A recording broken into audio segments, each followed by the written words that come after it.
how to use the activity tab in Microsoft Teams in order to find your mentions and other important details.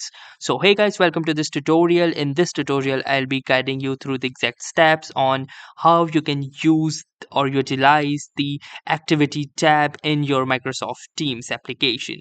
So, as here you can see, I have opened up my Microsoft Teams in my Windows, and in this setup, you can see that I have also received a notification in my activity. So let us go to activity, and here you can see that I can see all of the mentions that I have appeared in.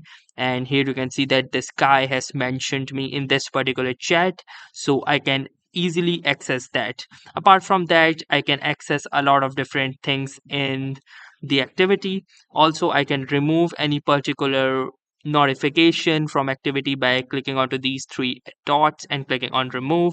So you can see at the rate mentions, reactions, and other notifications in the activity tab itself. And apart from that, you can also customize the settings by going like this, and from here you can actually configure a whole lot of different settings for the activity tab right here. So that was all for this about activity tab.